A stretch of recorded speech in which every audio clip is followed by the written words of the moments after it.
We are standing right on the edge of a completely new era, but there's a huge problem. Nobody can seem to agree on the rules. So today, we're going to dive into the global scramble to govern artificial intelligence and why the choices we all make in 2026 could literally define our future. And this right here gets to the absolute heart of it. In 2026, pretty much every government, every company, and every citizen is staring this question right in the face. Is AI this incredible engine for progress we've all been hoping for, or are we accidentally creating risks that we just can't control? It's not a simple answer, and the debate is getting more and more intense every single day. And make no mistake about it, this is not some distant sci-fi movie plot anymore. This is the reality we're living in right now in 2026.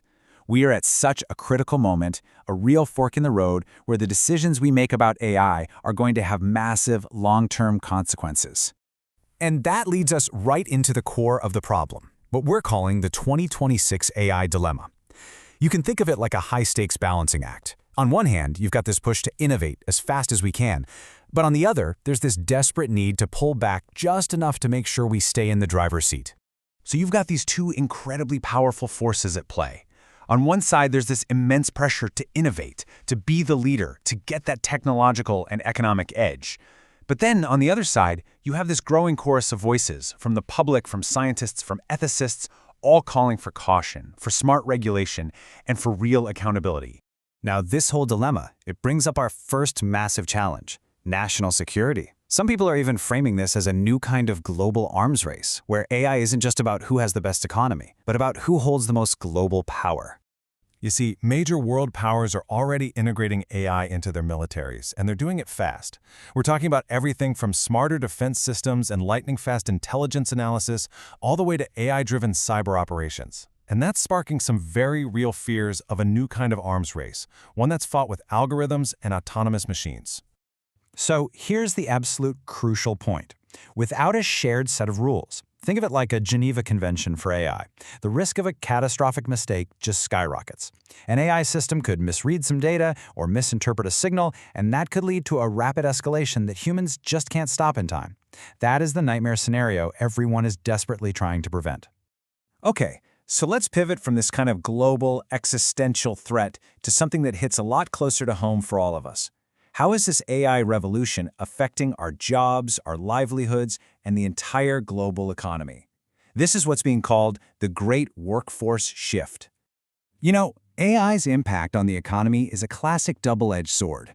Of course, automation is displacing a lot of traditional jobs, but at the same time, it's creating entirely new roles that didn't even exist a few years ago. So what's the catch?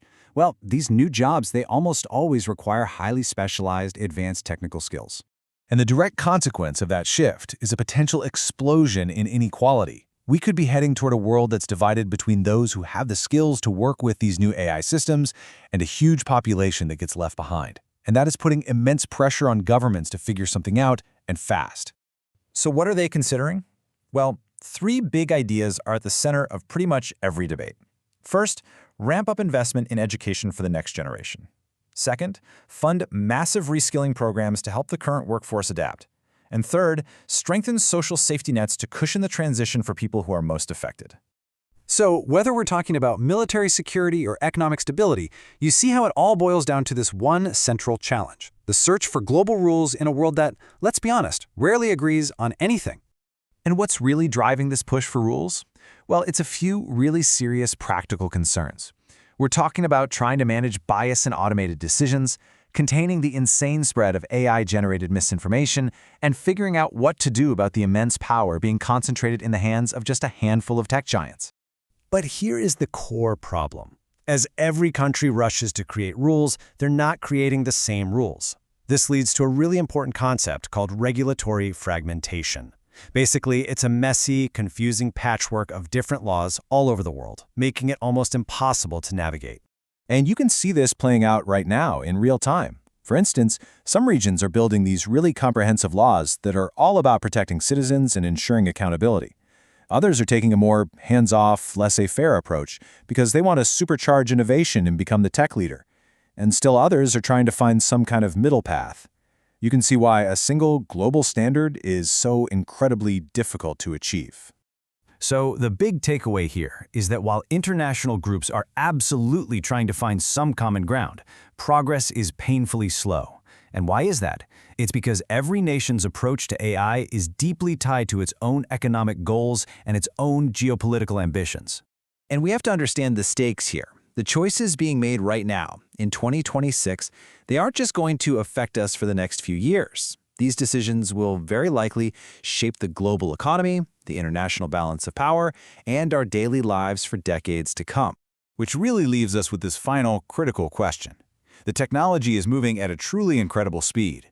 The question is, can our ability to cooperate and govern it actually keep pace? Can we write the rules for this new game before the game itself changes so much that it's beyond our control? That right there is the defining challenge of our time.